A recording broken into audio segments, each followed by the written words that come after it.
করব একটু। এটা ইলিশ মাছ, খুব বেশি বড় না বাট মিডিয়াম সাইজের।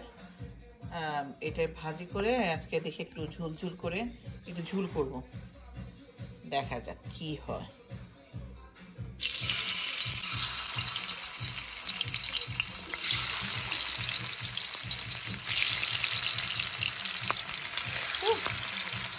বাজির অবস্থাটা দেখাই, বলছিলাম মাছ ভুনা করব, কিন্তু আসলে মাছ আমার এরকম দুইটা কড়াই আছে, একটা হচ্ছে মাছ ভাজার জন্য, একটা হচ্ছে রান্না করার জন্য।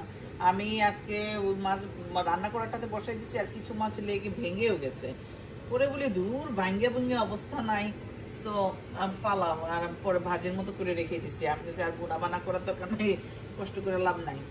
এই তারপর আর এখানে করতেছি লতি চিংড়ি, কোনো মতে মাথায় চিংড়ি বসাই দিলাম।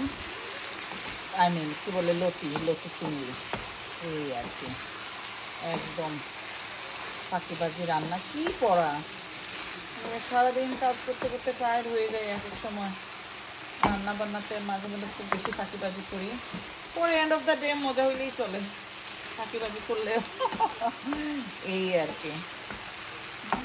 এখানে দুই ধরনের চিংড়ি, এই চিংড়িটা একটু ক্লিন করে নিতে হয়, আর পরে এখন সময় নাই, এই জন্য পরে করলাম কি বড় চিংড়ি যেটা কেনা হয়েছিল ওইটা একটু ছোটো ছোটো করে কেটে পরে দিয়ে দিচ্ছি।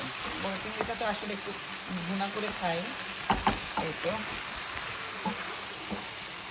লতি চিংড়ি আর ইলিশ মাছ ভাজা, ফাইনাল লুক আসলে হয়ে গেছে। লতিটা আগুনটা কমাই দিচ্ছি, একদম ভাজা মানে ভাজি যারা বলে এটাতে, একদম পানিতে আমি কখনোই দিই না লতিতে, তারপর লতির পানিতেই যতটুকুন হয় আর কি। অনেক মজা হয়েছে, একদম ভাজা। এই তো আজকে রান্না বান্না লতি চিংড়ি আর ইলিশ মাছ ভাজি।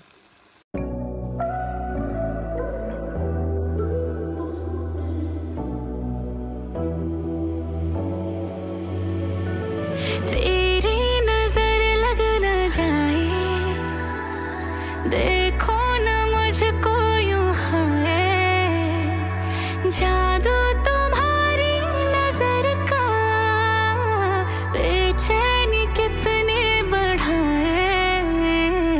हाय तौबा होने लगी मैं सो पर थोड़ी है ओवर, तेरा हुआ दिल मा आई गो तेतेमा, ओ मामा तेतेमा, ओ मामा तेतेमा, tipa tetema, oh mama tetema, aya twende tetema, oh mama tetema, shuka chini tetema, oh mama tetema, aya twende tetema.